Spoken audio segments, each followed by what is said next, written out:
Hello everyone. So this video is going to be about how to study in BDS first year. So first of all, let me welcome my host, which is Dr. Astha Kapoor. She is my batchmate and वो consistently first year से लेके final year तक हर year में वो first आई है. तो I thought कि इससे better कोई person नहीं हो सकता आप लोगों को guide करने के लिए because she is currently doing MDS in oral medicine and radiology in Maulana Azad. And she also got an All India rank of 12 this year. So if you have any doubts, she is the perfect person to ask that from. And I will link all her Instagram profile if she allows it, of course, in the description box. And you can ask me further questions as well. So सबसे पहले हम शुरू करते हैं. तो आस्था सबसे पहले जो मेरे व्यूअर्स का सबसे पहला क्वेश्चन ये होता है कि मैम हम लोग पीडीएस ज्वाइन करने वाले हैं, अभी हमारा फर्स्ट ईयर स्टार्ट हो गया है और 2-3 महीने में एग्जाम्स है, तो हम पढ़े क्या, मतलब हम लोग कैसे स्टार्ट करें, हमें बुक्स कौन सी प्रेफर करनी चाहिए, अभी से इतनी ज्यादा एंजाइटी है स्टूडेंट्स में. तो what do you want to say about that and can you give us some tips? हाँ, so thank you Shweta for the intro वैसे सबसे पहले. एंड आई थिंक मैं जो बताऊंगी वो कुछ ऐसी चीजें हैं, may be they have worked out for me. तो एग्जैक्टली कितना किसके लिए करेंगी वो नहीं पता, बट आई होप कुछ चीजें हेल्प करें लोगों को. तो फर्स्ट ईयर एक तो ज्यादा एंग्जाइटी लेने वाले नहीं है, अच्छा टाइम है first to fourth year, and internship तो और भी. तो इसमें ये है कि whatever the college faculty asks you to read, जैसे जो भी स्टैंडर्ड टेक्स्ट बुक्स हैं, अगर उसको पढ़ने की आदत हम फर्स्ट ईयर से डाल लें तो that is the best thing to do, एक तो मुझे लगता है. और फर्स्ट ईयर के जो कुछ सब्जेक्ट्स हैं जैसे एनाटमी है, फिजियोलॉजी है, बायोकेमिस्ट्री है, तो डीएडीएच है, ये सब्जेक्ट्स ऐसे हैं कि ये हमारे कॉम्पिटिटिव एग्जाम के लिए भी इम्पोर्टेंट है आगे जाके. इनमें से जैसे एनाटमी है, एनाटमी स्कोरिंग हो जाती है अगर हम उसको कंसेप्चुअली पढ़ें. ऐसे ही डीएडीएच काफी इजी हो जाता है अगर उसको अच्छे से पढ़ें, एंड ये आगे जाके हमारा ओपी एंड ओएमआरएस से काफी लिंक हो जाती है. तो उन सब्जेक्ट्स को पढ़ने के लिए अगर स्टैंडर्ड टेक्स्ट बुक्स जैसे हम बीडी चौरसिया एनाटमी के लिए रीड करते हैं, या विश्राम सिंह, बिकॉज विश्राम सिंह में डायग्राम्स काफी अच्छे गिवन है, तो वो सब पढ़ सकते हैं. बायोकेमिस्ट्री के लिए लिपिनकॉट है, सत्यनारायण है, उनको भी रेफर कर सकते हैं. फिर डीएडीएच में तो व्हीलर्स डीए के लिए पढ़नी है, एंड डीएच के लिए ऑर्बिन्स पढ़ सकते हैं. मैंने ऑर्बिन्स पढ़ी थी, वरना 10 किट्स भी है. सारे चैप्टर्स वर्ड टू वर्ड पढ़ना नहीं इजी होता, तो इसीलिए मेरे को ऐसा लगता है कि एक चीज जो मेरे लिए हमेशा काम की है कि जब मैं लेक्चर में बैठी होती थी तो मेरे को होता था सुन ही लो, अब यहाँ आए हो, अगर समझ आ रहा है आपको फैकल्टी जो पढ़ा रही है तो बेटर है सुन लो. वहां पे बैठ के फोन चला के भी कई बार क्या होता है कि हम अपना थोड़ा टाइम वेस्ट ही कर रहे हैं, क्योंकि अगर आप नोट्स थोड़े भी बना लो ना तो वो रेफरेंस की तरह एक्ट करते हैं, कि जब आप उसको घर जाके अगर देखो भी ना एग्जाम से पहले तो आपको पता है कि आपको पढ़ना क्या है. वरना बुक्स इतनी वास्ट है, वही बुक्स हम एमडीएस में भी पढ़ते हैं, तो फिर इतनी वास्ट है कि हम फिगर आउट नहीं कर पाते कि एग्जैक्टली क्या छोड़े या क्या पढ़े फर्स्ट ईयर में. जैसे एनाटॉमी पे पता है कि हेड एंड नेक सबसे अच्छे से पढ़नी है. अब अगर ये पता है कि हेड एंड नेक में क्या टॉपिक्स इंपॉर्टेंट हैं, क्या पढ़ना है, वो क्लास में सुनने से हो जाता है, और डायग्रामेटिकली कंसेप्चुअली पढ़ने से हो जाता है. और कुछ यूट्यूब चैनल्स हैं काफी अच्छे, मैंने अपने टाइम पे यूट्यूब नहीं रेफर किया था, बट आजकल तो काफी चैनल्स हो गए हैं, काफी माइंड मैप्स भी आते हैं इंस्टाग्राम पे, मैं देखती रहती हूँ. तो काफी चीजें वो हेल्पफुल हैं. तो social media can actually help इस सब में बहुत ज्यादा, क्योंकि इतने अच्छे लोगों ने डायग्राम्स बनाए हैं. एनाटॉमी के लिए इतने एप्स हैं जिसमें पूरा वो 3D स्कल और ये सब हम देख सकते हैं अगर हमें एनाटॉमी समझनी है, तो वो सब ट्राई कर सकते हैं. तो आई थिंक फर्स्ट ईयर तो ऐसे थोड़ा थोड़ा सुन लो क्लास में, थोड़ा बुक्स को रेफर कर लो और इन एप्स को यूज कर लो, और इन सब्जेक्ट्स को बेस बना के कर सकते हैं. एंड जितना पढ़ सकते हो अगर पढ़ने की आदत डाल लो स्टैंडर्ड बुक्स फर्स्ट ईयर से ही, तो वो हेल्प करेगा आई थिंक. और एक और चीज जो मुझे ना हमेशा से तुमसे पूछनी थी कि what was your time table, like हमेशा कंसिस्टेंटली आप टॉप कैसे करते थे? यार टाइम टेबल तो मैं वो मतलब अगर अपना सच बताऊं तो मैं टाइम टेबल नहीं फॉलो कर सकती. अगर मैं बड़ा सा बना लूं ना तो वो मैंने कभी नहीं किया. मेरा ये होता है कि शॉर्ट टर्म गोल्स सेट करो, कि जैसे जब मैं इवन कॉम्पिटिटिव एग्जाम की तैयारी कर रही थी तो ऐसे नहीं होता था कि मैं एक हफ्ते का प्लान कर लूं. मेरा होता था आज के दिन का प्लान करूं कि अच्छा मेरे को ये पढ़ना है, फिर मैं एंड पे ना जैसे जैसे मैं वो टॉपिक्स पूरे कर लेती थी उनके आगे टिक मार्क लगाती थी, तो मेरे को सेटिस्फेक्शन मिल जाती थी कि हाँ मेरा ये टारगेट था, ये हो गया. तो उतना ही मेरा गोल होता था। और बीडीएस के टाइम पे मेरे को ये होता था कि जैसे क्लास में सुन लिया, घर जाके 1-1.5 घंटा या 2 मैक्स, उतने में मैं उन नोट्स को ना एक बार ऐसे फ्लिप करती थी पेजेस देखने के लिए कि हाँ ये आज सुना है। और अगर साथ में बुक को रेफर कर सकती हूँ उसी टाइम तो बेटर है, क्योंकि जब चीज फ्रेश है ना माइंड में, तो उसको पढ़ने में टाइम कम लगता है। बाद में फिर ज्यादा एफर्ट लगाना पड़ता है, उसी चीज के लिए वीडियोस भी ढूंढने पड़ते हैं। तो जब सुना होता था तो मेरे को ये होता था कि हाँ इसको अभी पढ़ के खत्म करते हैं। So basically consistency was the key, हर हाँ, रोज थोड़ा थोड़ा पढ़ना। कंसिस्टेंसी। ओके, सो मतलब कोई ऑनलाइन ऐप या कोचिंग स्टूडेंट्स को लेनी चाहिए या किसी सेकंड सोर्स से नोट्स लेने चाहिए पढ़ने के लिए? ये मतलब कैसे स्पेसिफिकली, जैसे किसी ईयर वाइज या हाँ, मतलब ईयर कॉम्पिटिटिव? वाइज, जैसे first year second year BDS में पढ़ते पढ़ते। यार ले सकते हैं। पहले तो जैसे कोई भी ऐप या सोर्स यूज कर रहे हो तो डेफिनेटली थोड़ा रिलायबल हो तो बेटर है। बिकॉज गलत इन्फो याद हो उसका भी कोई फायदा नहीं, सही इन्फो होनी चाहिए। और दूसरा, ये एप्स मतलब क्या है कि एक बेस बनाने के बाद आप उसको कंस्ट्रक्टिवली यूज कर सकते हो अपनी नॉलेज के होराइजन को और ब्रॉडन करने के लिए ना। तो पहले बुक्स, मतलब बुक्स तो आएंगी ही आएंगी। उसके बाद जो भी एप्स हैं या यूट्यूब वीडियोस हैं, जैसे मैं प्रोस्थो और इस सब में देखती थी डॉक्टर टीथ उनके यूट्यूब हम्म। चैनल के वीडियोस, तो मेरे को अच्छे लगते थे।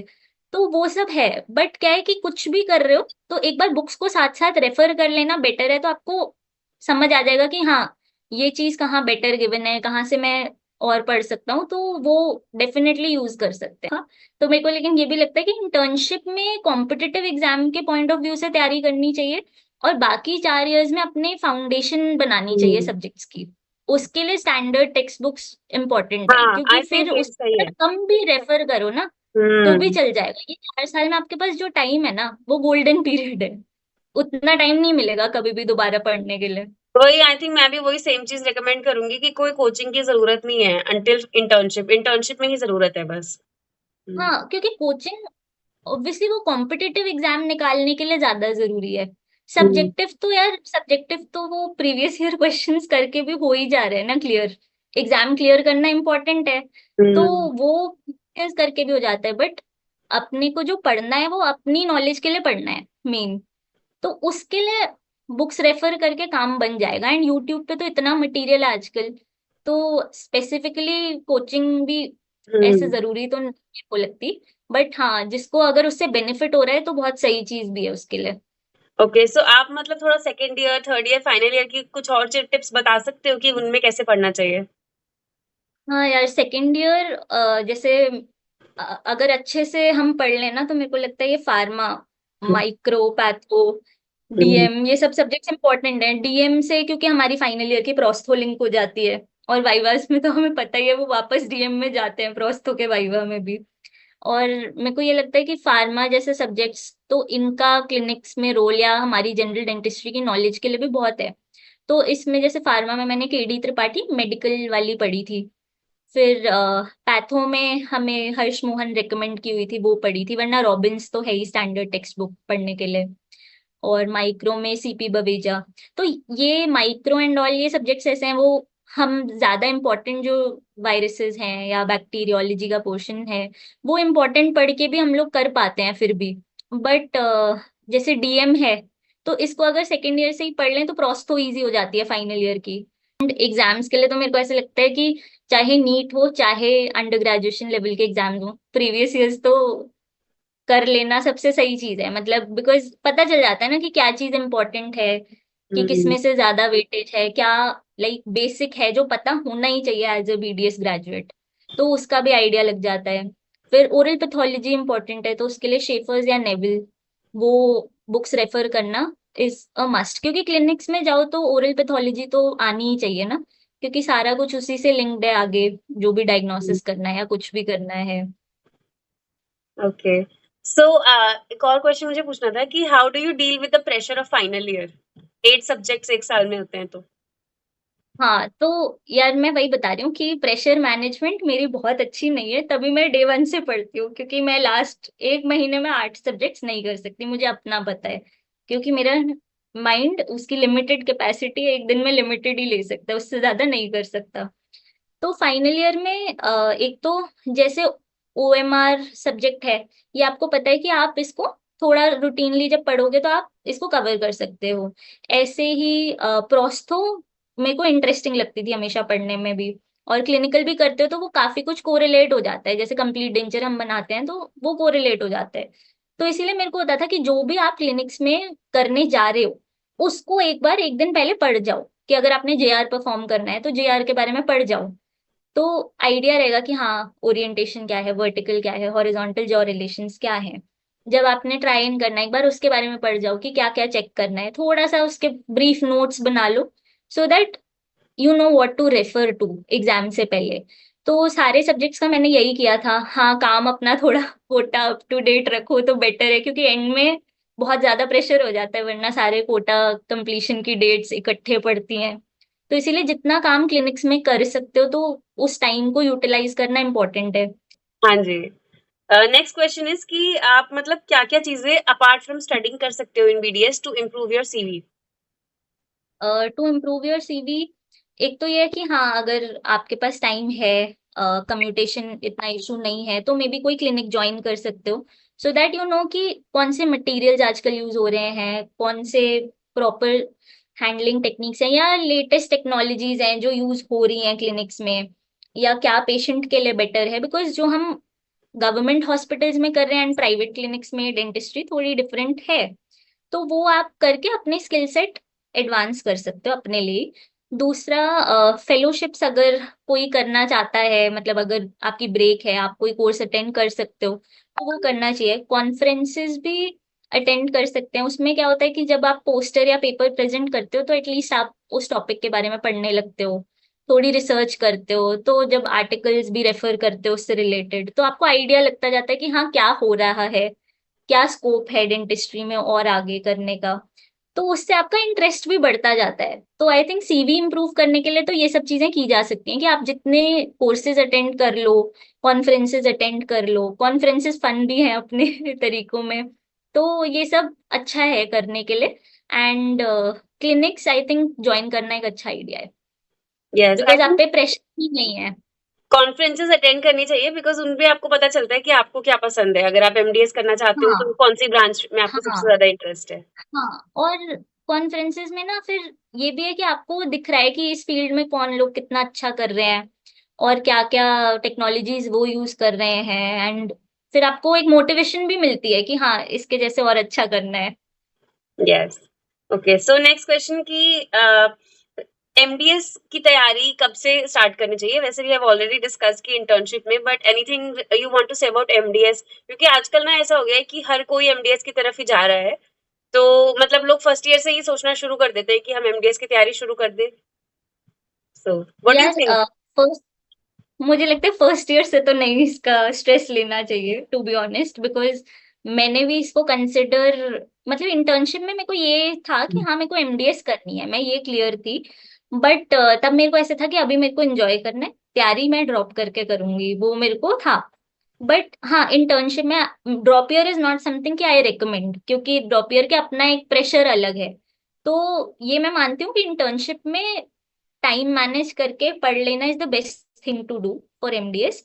एंड हाँ, अगर थोड़ा ज्यादा है कि आपको पहले से करना है तो थर्ड ईयर से कर लो, फर्स्ट ईयर से नहीं रिक्वायर्ड। उस टाइम अपने बेसिक्स बनाओ। कॉम्पिटिटिव एग्जाम के पॉइंट ऑफ व्यू से पढ़ने में कई बार क्या होता है ना, क्योंकि कॉम्पिटिटिव की स्ट्रैटेजी बिल्कुल डिफरेंट है, उसमें कम पढ़ना है, बार बार पढ़ना है, उतने को अच्छे से पढ़ना है। इट इज नॉट अबाउट कि हमें कितना आता है, इट इज अबाउट कि जो भी आता है वो कितना अच्छे से आता है। हम्म। और BDS में जो हम पढ़ रहे हैं वो हम एक फाउंडेशन बिल्ड करने के लिए कर रहे हैं। तो कॉम्पिटिटिव एग्जाम की तैयारी इंटर्नशिप में भी हो सकती है अगर उस टाइम को हम अच्छे से यूज करें, तो आई थिंक उसमें करना बेटर है। ओके, एक और चीज थोड़ी अनरिलेटेड फ्रॉम एकेडमिक्स कि कई लोग नीट की तैयारी करना चाहते हैं पढ़ते पढ़ते, तो what do you think about it कि हो सकता है पॉसिबल? हाँ, कई लोगों ने किया है, हमारे जूनियर बैच में से भी मेरे को लगता है किसी ने किया था। तो पीपल डू इट, और हो भी सकता है, बट फिर मेरे को ये लगता है कि प्रायोरिटीज क्लियर करना भी बेटर है। अगर BDS नहीं करनी तो मे बी ड्रॉप ईयर, हाँ, बट हर बार ड्रॉप करना हर किसी के लिए फिजिबल नहीं होता, वो भी मैं मानती हूँ। बट हाँ, फर्स्ट ईयर लोग करके कर लेते हैं। बट हाँ, अगर BDS कंटिन्यू करनी है तो फिर इसी को टाइम दे दो। तो हाँ, आई सही है। थिंक दो एंड नाव में एक साथ बीडीएस वही सवार है, होना। फर्स्ट ईयर में जनरली सबको लगता है कि एमबीबीएस नहीं मिली। हाँ, मतलब लोगों हाँ, को लगता है मेरे कि को भी वही बीडीएस लगता है इजी कि वो होगा, बट मल्टीटास्किंग हाँ, मतलब बीडीएस इज नॉट इजी, नहीं, वही चीज है इजी कि तो नहीं है यार, इजी नहीं है। आर्ट वर्क कितना है, सिर्फ पढ़ना भी थोड़ी है यहाँ पे, हम्म। प्रैक्टिकल काम इतना ज्यादा है। तो वो भी तो करना ही है, उसके लिए टाइम निकाल पाना। फर्स्ट ईयर में भी तो कोटा होता है, कार कोटा होता ही है कि थोड़ा बहुत तो, चलो अगर डेडलाइन नहीं है बट फिर भी कंप्लीट तो करना ही है काम। फिर ये वाली तैयारी तो फिर कॉलेज ना अटेंड करके ही होती है, ऐसे तो साथ साथ में करने का कोई इतना, और मतलब आजकल तो मुश्किल कट ही है ऑफ्स वो। इतनी ज्यादा जा रही है कि तुम सोच भी नहीं सकते। मतलब 650 मार्क्स पे भी बीडीएस कर रहे हैं बच्चे। तो बहुत ज्यादा, 650 प्लस लाने के लिए तुम्हें आई थिंक प्योर ड्रॉप ही करना ज्यादा। पड़ेगा, वरना तुम कुछ भी नहीं कर पाओगे। और एक और क्वेश्चन है कि क्या एक average, below average student top कर सकता है बीडीएस में?